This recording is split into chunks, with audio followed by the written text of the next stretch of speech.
August 2025 మేషరాశి మాస ఫలాలు ఏ విధంగా ఉండబోతున్నాయో చూద్దామండి. ముఖ్యంగా ఈ వీడియోలో ఏం చూడబోతున్నామంటే విద్యార్థులకు ఏ విధంగా ఉంటుంది, ప్రేమ మరియు సంబంధ బాంధవ్యాలు ఏ విధంగా ఉంటాయి, ఆర్థిక సంబంధమైన విషయాలు, ఆరోగ్యం, హెల్త్ ఈజ్ వెల్త్ కదా, గృహిణులకు ఏ విధంగా ఉంటుంది, ఉద్యోగస్తులకు ఏ విధంగా ఉంటుంది, అందులో ప్రైవేట్ ఉద్యోగులకి, కార్పొరేట్లో ఉన్న వారికి, గవర్నమెంట్ ఉద్యోగులకి ఏ విధంగా ఉంటుంది, ఈ యొక్క వ్యాపారం ఏ విధంగా ఉంటుంది, న్యాయ సంబంధమైన విషయాలు, రాజకీయ నాయకులకు ఏ విధంగా ఉంటుంది, రైతులకు ఏ విధంగా ఉంటుంది, అదేవిధంగా చివరిన రెమెడీస్, ఇవన్నీ కూడా చూద్దామండి. సో చివరి దాకా చూడగలరు. నచ్చితే లైక్ చేయండి, 10 మంది బంధుమిత్రులకు షేర్ చేయగలరు.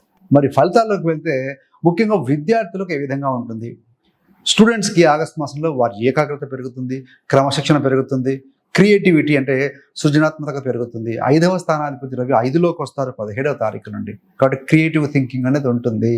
సో ఆ 17 వరకు కూడా రవి మిత్రక్షేత్రం 4లో ఉండి బుధుడితో కలిసి ఉంటారు కాబట్టి సో ఇంటెలిజెంట్గా బిహేవ్ చేయడము, క్రమశిక్షణతో కూడుకుని ఉండటం అనేది కనపడుతుంది.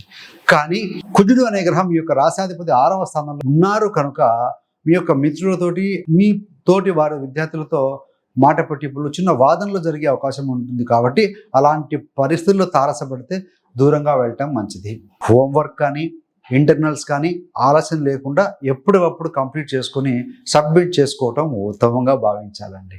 మరి గవర్నమెంట్ సంబంధమైన ఏదైనా పరీక్షలు రాస్తున్న వారికి, కాంపిటేటివ్ ఎగ్జామ్స్ రాస్తున్న విద్యార్థులకి this is the best time అని చెప్పవచ్చు అండి ఆగస్టు మాసం. మరి ప్రేమ సంబంధంగా చూస్తే 5వ స్థానాధిపతి రవి, సహజంగా ప్రేమకు కారకుడు శుక్రుడు ఈ మాసంలో 20వ తారీఖులో మిత్రక్షేత్రంలో 3వ స్థానంలో ఉన్నాడు. రవి 4, 5 స్థానాల్లో ఉంటారు. దీన్ని బట్టి చూస్తే ఉత్సాహంగా ఉంటుందండి. సో రొమాంటిక్ భావంలో ఫీలింగ్స్ బాగా ఉంటాయి. కానీ రవి ఈగో కూడా కారకుడే.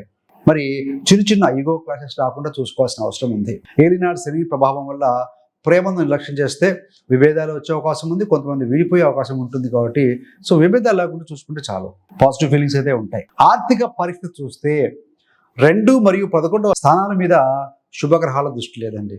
ఆర్థిక పరిస్థితి పర్వాలేదు అని చెప్పవచ్చు, అంతేగాని ఎక్సలెంట్గా ఉందని చెప్పడానికి అవకాశం లేదు. రాహువు లాభస్థానంలో ఉన్నారు, కానీ ఏమవుతుంది, 12వ స్థానం, వ్యయ స్థానంలో శని వక్రీకరించి ఉన్నారు. కాబట్టి ఏంటంటే అవకాశాలు వచ్చిన ధనాదాయం పర్వాలేదు అన్నట్టుగా ఉంటుంది. కాబట్టి ఖర్చులపై నియంత్రణ బాగా అవసరం. చిన్న వ్యాపారులకు ఏంటంటే ఈ యొక్క ఏలినాటి శని వల్ల ఆర్థిక ఒత్తిడి ఉంటుంది.